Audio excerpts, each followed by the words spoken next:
Hey everyone, welcome to Locked On Lakers for Friday. Brian Kamenetsky, Andy Kamenetsky. It's looking grim, Andy. The Lakers lose game 3. They're down 3-0, and I don't like their chances. We'll break it down next.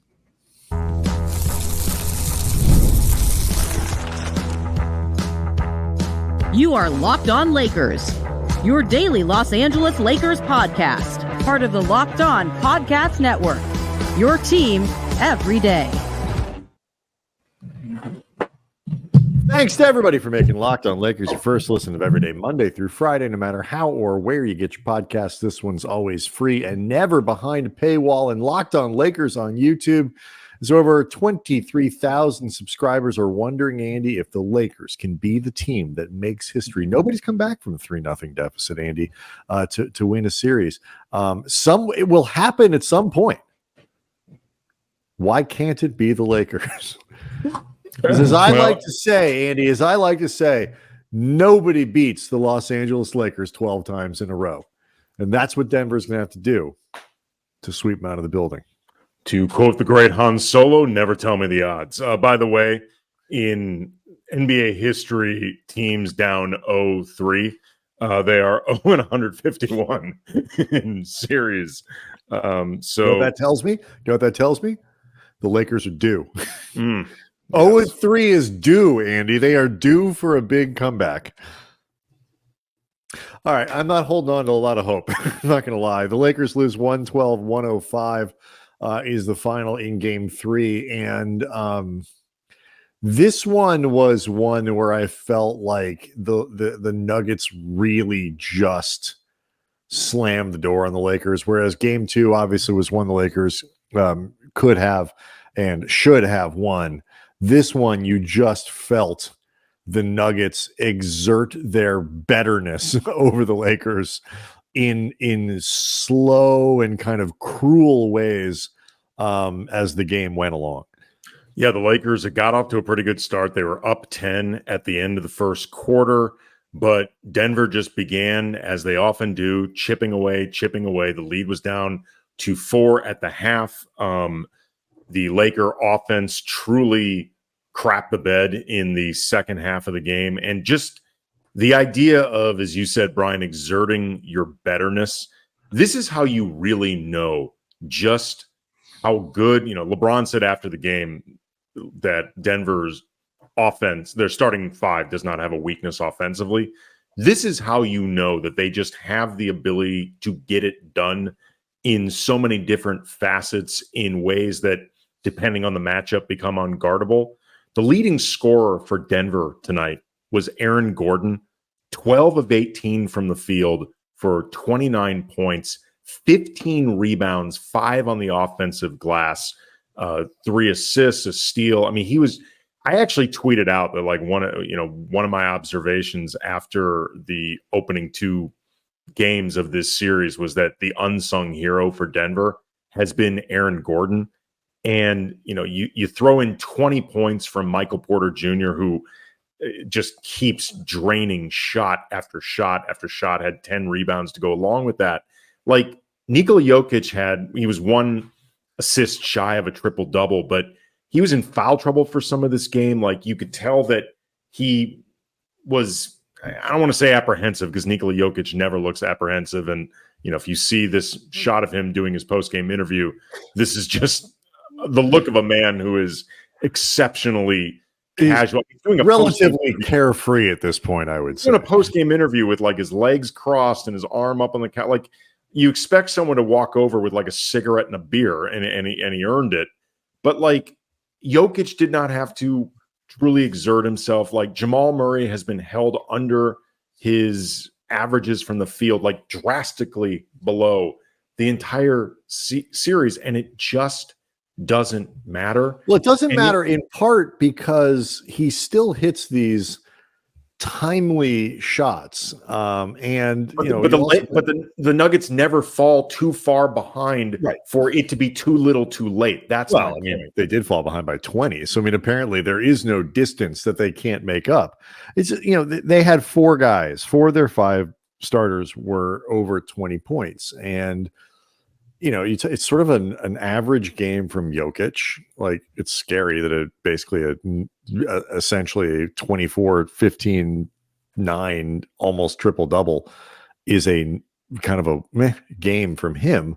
Murray was fine, but not, 9 assists. Like, the assist numbers to me are what really pop out for Denver. 27 assists on the road, which is not an easy thing to do. But you're reminded, like, Gordon thrives because, like, it's rare when one player slots everyone and, like, alters the composition of a roster in ways that suddenly let everything click. And that's what Aaron Gordon does for them.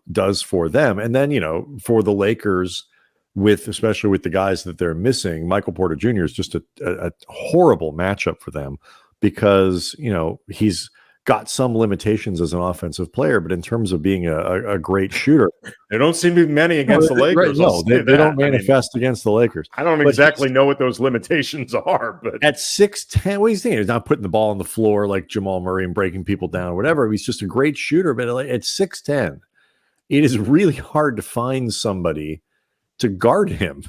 That becomes like their starting five is so good. And then, you have these sections of the game where the Lakers it's not that I think the Lakers were playing really poorly as a group or gave up or whatever. I mean, we'll have some individual performances. They didn't give up, but they did not play well. They didn't play well. We'll get to some individual performances here. I think but as a team, they're just not good enough. And we talked about, like, some of the reasons why, like the continuity that Denver has and the confidence in what they're doing, where they're just this machine, like LeBron said, offensively, no weaknesses. The Lakers in the third quarter, especially, they completely stall out again offensively, where they can't get anything going. And then on the other end, even when they miss, Denver gets a good look. They get something that feels clean, that feels like it's what they're looking for. And then meanwhile, you get, a turnover from Anthony Davis, a turnover from LeBron James, all of which were turned into points. And, little tiny 45-second stretches are enough to kill you against this team. The Lakers just simply don't have whether it's the discipline, the talent, the repetition, the confidence, whatever it is, to play that kind of basketball for 48 minutes. They just don't have it. Obviously, they were missing shots in this game, particularly from behind the arc. They could not get a basket to save their lives until, the Lakers were 14% for it with like 3.5 minutes left in the fourth quarter. They're at 14%. But I actually thought a lot of the looks that they managed to generate, even during the second half where the offense completely stalled out, I think they did get enough makeable looks. They smoked some layups. But the big difference to me, because Denver spent a lot, Denver has not been scoring by Denver standards. No, this entire series, they certainly have not been by their standards as efficient as they shot. They were 18. They shot 18% from three in this game. Right. But one of the big differences in this game and in this series, and why I said Aaron Gordon is the unsung hero for Denver in this series, you noted the matchup that the way that he slots, not just Denver's lineup, but the Lakers lineup, and he messes with a lot of what makes the Lakers so difficult to cover. He is the head of the snake when it comes to getting to those misses and getting to those 50-50 balls and putting himself in the right position. Like, he is a difficult cover for Rui, in the sense that Rui is a nightmare for Rui. Rui is often, frankly, not attentive enough, but Gordon also is capable of overpowering him. And he is too active and too energetic, frankly, for LeBron at this stage of his career. Like, LeBron, it's fine for LeBron if Gordon is covering him. I think LeBron can handle that side of it. But when he is LeBron's assignment, LeBron might be more attentive to what's going on. He's certainly, a higher IQ player than Rui overall, but in certain respects, it doesn't matter because Gordon presents major problems for both of them, the way I think both of them often deal with their defensive assignments. Sometimes he's just he is a major problem. He is a big reason why Jared Vanderbilt is missed. He's a big reason why the either inability or, depending on how you look at it, unwillingness to go bigger is a problem. The only real option they have, and we'll talk about this next, is to play Jackson Hayes. I know. And we'll get into some just tragically bad individual performances for the Lakers because LeBron was, I think, pretty good, but he was fine. Turnovers were a problem. He was okay. But, I think he lost steam as the game went along. I agree. And Anthony Davis was AD. I thought was very good. But part of the reason I think LeBron lost steam is because of what we're going to talk about next. Locked on Lakers is brought to you by Nissan. Are you the kind of driver who likes to push things a little bit further, wonder what adventure could be around the next corner? Our friends at Nissan have a lineup of SUVs with the capability to take your adventure to the next level. The 2024 Nissan Rogue is perfect for city drives, great escapes. Class exclusive Google built-in is your always updating assistant to call in for almost anything. Gone are the days of connecting your phone. Google Assistant, Google Maps, and Google Play Store are built right into the 12.3-inch HD touchscreen infotainment center. The 2024 Rogue is the perfect mid-size crossover for your next adventure. And Nissan's incredible lineup also includes the 2024 Nissan Pathfinder. They got room up to 8, an expansive cargo capacity, advanced available 4x4 capability, plus enough horsepower, 284 to be exact, to tow up to 6,000 pounds. So take the Nissan Rogue, the Nissan Pathfinder, or the Nissan Armada and go find your next big adventure. Shop nissanusa.com. Locked on Lakers is also brought to you by BetterHelp. Look, I mean, we look at sports, we get frustrated, we yell and scream about our team, and the Lakers are down 3-0, but we all know that a lot of things in this world, most things in this world, are significantly more important than what happens in the world of sports. And we all have times when we are feeling sad, when we're feeling upset, when we're feeling uneasy, whatever it might be. We're feeling really happy, whatever it could be. And there are times when you need to be able to talk to someone about it. Therapy is something that can be very different for everyone.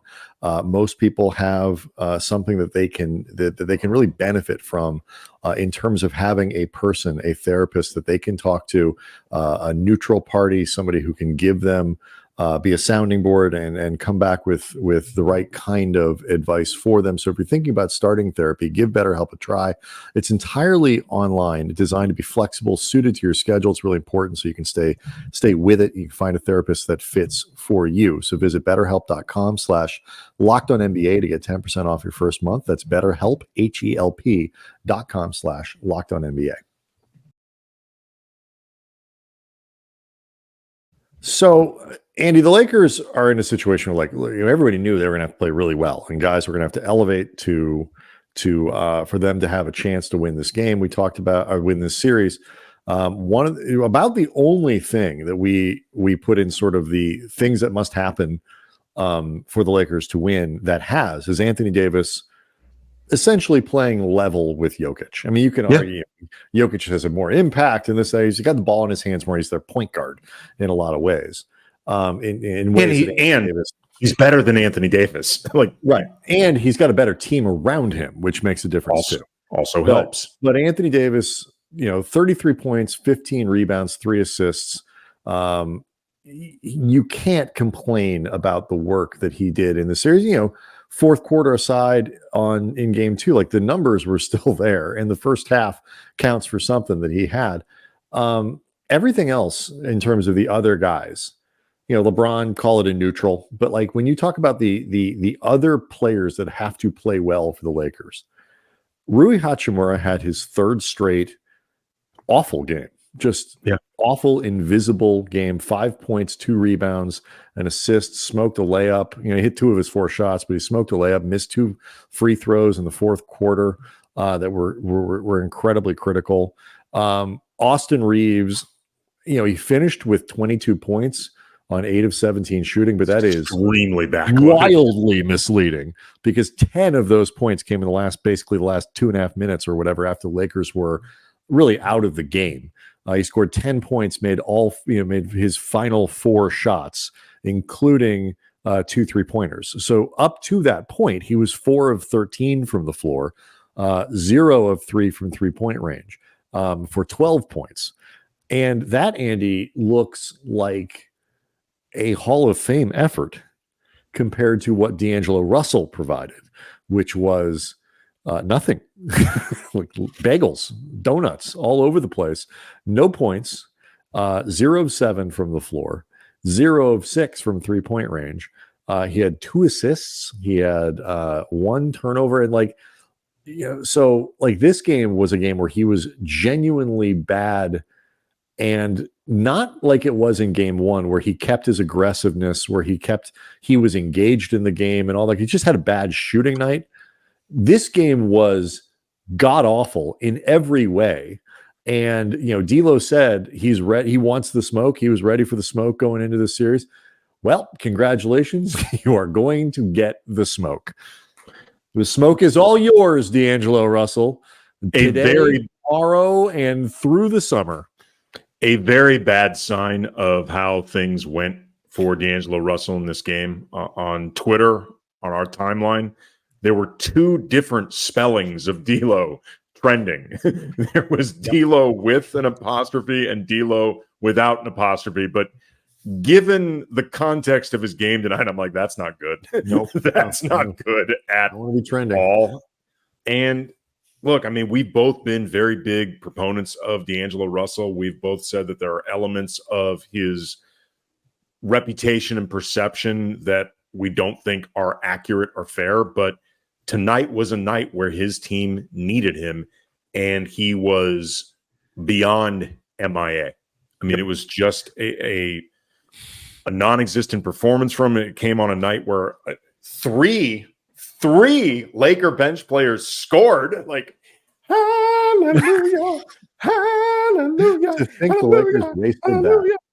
I mean, it made me a religious man for a second. They just don't. This was a game that it was interesting. LeBron was asked after the game about, the difference between the first half and the second half. And he talked about the intensity and the focus that they've had in all 3 first halves of this series. And then the way it can dissipate over the course of a second half. And you just get, LeBron and AD were asked about this, and Reaves was asked about this, like the idea of Denver's, inevitability, like their Thanos factor, whether that is something that like is Cam Reddish. He's inevitable. Yeah, something that is in the back of the Lakers' head as they try to maintain these leads against this team that has now beaten them 11 times in a row. Whether or not that sort of feeling of what's around the corner seeps in, and all 3 of them said no. But there has to be at this point something that, even if you don't think you're going to be beat, the idea of nothing is ever safe, that's an uncomfortable feeling. It just is. Dan Wiki asked LeBron about that in that way. And, that it puts, look, they shot, it's been a good shooting team. And Denver's a pretty good defensive team, and they get better in the playoffs. But, it's a good shooting team that has had 2 really bad shooting days. They shot, again, for most of the game, shot 14%. And then with a flurry at the end, managed to bump that up to a little over 18. So, it's just like what I was saying in the first segment. It's like you look at Denver, and this is, again, it's that inevitability, and there are no weaknesses, like LeBron said, offensively.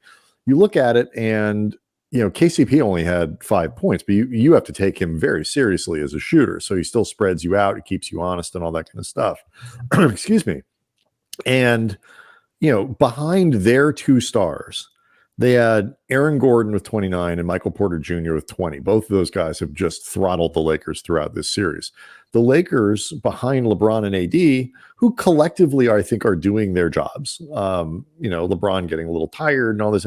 But part of the reason, again, you're tired is because Reaves and Rui and Russell were terrible in this game and been bad in the aggregate. D'Lo had a good game too, but in the aggregate, this group, their three next best players have all been really bad. And when you talk about Darvin Ham needs to be fired. And Reaves said after the game, our third quarters have been atrocious. Gabe Vincent said their attention to detail is better than ours. Some of that is I think they get more detail, a little more locked in coming out of the half. That's what Gabe Vincent said. Thanks to Mike Trudell for posting that. So these are things that are both on the coaches and on the players. But Darvin is working with a major personnel problem here because, why aren't the Lakers just going big? Well, Rui's been terrible in this series. It makes him hard to play, and you can't go big without Rui Hachimura on the floor, at least for a sustained thing. Or your other option is Jackson Hayes, who I think Hayes has had moments this year where he has been a viable third center, where he's shown some stuff. But Jackson Hayes is not very good. That's I know fine. We don't entirely disagree. I know we don't entirely agree with it. But if you're could they try it? Sure. But if the idea is you're going to go default and get big and physical and all these things by playing Jackson Hayes or more Rui or something, they're not good. They're just. Your best players need to be better, and that's not on Darvin. That's on the players. No, even if you don't go as big as possible, there's also an argument for not going as small as possible either, and we'll talk about that coming up next. Locked On Lakers is brought to you by LinkedIn, and when you're hiring for your small business, if you want to find quality professionals that are right for the job, you got to go check out LinkedIn Jobs. LinkedIn Jobs has the tools to help you find the right professionals for your team faster for free. LinkedIn isn't just another job board. LinkedIn has a vast network of more than 1 billion professionals, which makes it the best place to hire. It gives you access to professionals you can't find anywhere else. LinkedIn does all of that while making the process easy and intuitive. Hiring is easy when you have that many quality candidates. So easy, in fact, 86% of small businesses get a qualified candidate within 24 hours. LinkedIn knows that small businesses are wearing so many hats and might not have the time or resources to hire. That's why LinkedIn is constantly finding new ways to make the process easier. They even just launched a feature that helps you write job descriptions and making the process even more streamlined. Post your job for free at linkedin.com/LockedOnNBA. That's linkedin.com/LockedOnNBA to post your job for free. Terms and conditions apply. All right, so we were talking about the kind of the personnel aspect, and I think Rui is a perfect example of this. And we talked about it after game 2.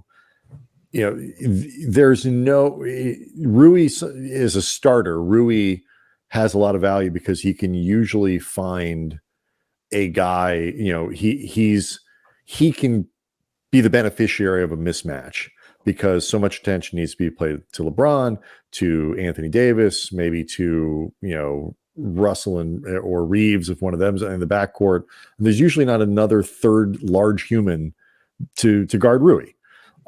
Denver doesn't have that problem. Denver Denver has plenty of size to match up with Hachimura, and defensively they can really pick on him. And he becomes difficult to play. And this has just been, it's a nightmare. It's a bad matchup, and it's been a nightmare series for Rui. And then you combine that with a bad series for Austin Reaves. Again, do not let the 22 points fool you. He was bad in this game, and he's been bad in this series, and a catastrophic game from D'Angelo Russell, who was really, really annoying because we've really gone out on a limb for this guy. They've got a personnel problem. So I am very sympathetic in the sense of when Darvin's making lineup choices and people are screaming, why don't they go big? I see it. And then, well, why are they playing, Spencer Dinwiddie and Gabe Vincent, all this? Well, because D'Lo sucks tonight. No, but and can't leave him on the floor. Reaves sucks. So like you got to try different combinations of people, because the players both that you have on the floor and that you've used throughout the series haven't been very good. That's fine, but the alternative versions haven't been very good either. And the example that I would give with the idea of where I think using Jackson Hayes here makes sense. I'm not saying he's a panacea. Like, Jackson Hayes is not the cure-all. He's a backup center, a quality-ish backup center, but he does specific things well. Namely, he can work on the glass and he provides a lot of energy. And that's something that has often been lacking during these periods where the Lakers have been getting their asses kicked on the boards. And I found it an interesting choice to remove Hayes from the rotation altogether, given this situation going on in a game where Darvin keeps messing with his use of Gabe Vincent and Dinwiddie, messing with, even before it was clear that Reaves and D'Lo didn't have it, he messed with the rotation of when he put Vincent and Dinwiddie into the game. Like, that was something he was experimenting with. That happened earlier than normal. Yeah, I mean, it's in the first 5 or 6 minutes of the game. So that's well before it was clear both those guys were off. That is Darvin's decision-making. But then if you look at, say, like the opening of the fourth quarter, where the Lakers are down, I believe 9 at that point, so they know it's do or die time. And you are going up. He had LeBron and AD to start the fourth quarter, which lets you know, like, we are not in. AD played the entire fourth. I believe both of those did. AD played the whole second half, I think. He may have, but I know that I think LeBron played most of it. Right, but he started the fourth with both of them, which is unusual. Right, absolutely. Which speaks to the, at least theoretically, we are done do or die. You're exactly right. Yeah. The other 3 guys, though, that he put out there were Spencer Dinwiddie, Gabe Vincent, and Taurean Prince, which A, makes you smallish back there, and B, you've got 3 guys who have not really played together much this season, going up against a unit of Jamal Murray, Christian Brown, Aaron Gordon, Peyton Watson, Michael Porter Jr. So you're going out there smaller in the aggregate against a group that's been beating your ass on the boards, specifically beating you with energy, with a backcourt and ostensible small forward that are largely backups and have not played together much. I think he's trying to find a combination of stuff that works. I think he gave Dinwiddie more minutes, in the regular, like they were clearly leaning on him to try to like figure out how to integrate him, all that kind of stuff. I think right now they're just trying to find, they were looking for people to play well. And Dinwiddie in this game, at least, was better than Dinwiddie and Vincent played okay. That's not even right. And it worked, again, it worked in the first. Darvin, and this is where you want to talk about season-long thing. Darvin deserves to be fired because of season-long things that impact this series. Like not developing Max Christie, the best rebounding guard on this team. Correct. That is, I've seen people, well, why doesn't he play? Because Max Christie played 4 minutes of basketball in the last 2 months. To suddenly drop him into this series is both likely to be ineffective and wildly unfair to Max Christie. He'll probably play in game 4. They'll probably why not? They'll dust him off and whatever, and maybe he'll play well and maybe he won't, and whatever. But the series of choices and the series of mistakes, and I don't call everything a mistake the same people do. The benching of Austin Reaves at the beginning of the season, I actually think contextually there were a lot of it. When you put the whole package together, the choices that he's made are why the Lakers in part look as bad as they're. Not entirely true. Like, this series looks different if Jared Vanderbilt can play. It looks different if Christian Wood is available, because those guys provide size and rebounding that the Lakers badly. Why aren't they going big? They don't have the person. They have the personnel. They can't go big. I just feel like they can at times go bigger, or at least be looking to address. Play Jackson Hayes. That's it. But like when you talk about why are they in this, the mistakes that were made that led to this play, it's the fact that they don't play at a level with consistency where I'm not expecting to look just like Denver, but where you have more attention to detail, where you're not making the same mistakes over and over again, where you feel like you have a rotation that makes sense and all that stuff. That's what the regular season is for. That's what the 82 games are meant to do. The fact that you drop Max Christie out so that he is not a viable option at this point in the season, where you can't turn back to him, you've essentially removed something, a potential player. And, and I say this as somebody who is a little more pump the brakes on Max than a lot of fans are, but like certainly more than me. Yeah, I just need to see it more. And I feel people need to have a more fair, people project their, their, whether it's anger at Darvin or their belief in what Christie could be, or there's sometimes more than what the actual product is.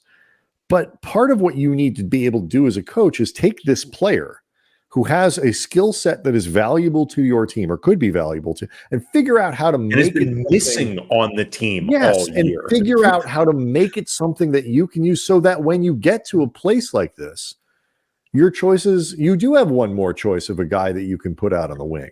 And does it make a difference in the series? Probably not. But it's a process thing. Darvin loses his job because of what got them to this point, not because of what he's done specifically in this series, which has been sometimes okay, sometimes not, but really he's coaching the lesser team that's lesser by a pretty healthy amount. I was going to say, and, I don't think, maybe Spo, because he's a witch, could figure this out. But like, there isn't another coach. Mike, if you swap coaches in this series, Denver's still going to win. The Lakers will look better than they are now. But Denver's going to win with Darvin Ham as their coach and Mike Malone coaching the Lakers. Yeah, there's I tweeted this out at Cam Brothers and took some grief for it, but I stand by it. Like, the Lakers should seriously consider upgrading their coach. No, they should fire Darvin. But if you think Darvin Ham is the primary reason that Denver has been kicking their asses for 2 years, you're delusional. And like Austin Reaves after the game, was asked about whether or not Denver was making adjustments, and they weren't. And Austin said, to be honest, Denver's just beating us. And then he's like, at some point, like, you can talk about adjustments, you can talk about all sorts of other stuff, but you got to just man up and go play. Right. Like, there is a problem they have right now where they are up against the worst matchup in the league for them. And quite frankly, maybe the worst matchup for the entire league, because Denver could very well repeat. They've looked like a team all season that could repeat. And as long as they stay healthy in these playoffs, as long as they stay healthy moving forward, this team could be in the mix for a while, because Jokic and Murray are young enough and talented enough, and their starting five, I think, is locked up for a while, and they work really well together, blah, blah, blah. Like this, if the Lakers had a draw against some other teams in the league, other teams in the playoffs, they might be doing better right now. Like we both thought they're not a bad team. Well. They're not a bad team. They're not. But this is more than any other team in the West. The team most capable of drawing out all of their weaknesses. Right. And I was about to say that, and we'll quit here because we'll see what happens on Saturday. But the Lakers, Denver is exposing all the stuff that separates the Lakers from title potential. Yeah. And it's not that they're terrible, because they're not. They were finished 12 games over 500 in a brutal Western Conference. But the gap. There's a gap here, and it's a coaching gap, it's a personnel gap, and so a lot of people are going to need to take responsibility, which is not a strength of both the coaching staff or the front office, and something we'll spend a lot of time talking about in the offseason. Anyway, Locked On Lakers on YouTube is where you can go hang out with over 23,000 very frustrated Lakers fans. Leave us questions, leave us comments. Obviously, we'll be back after Game 4 on Saturday to see if there's still a season to talk about. And again, leave us questions, leave us comments. We'll see everyone after the game.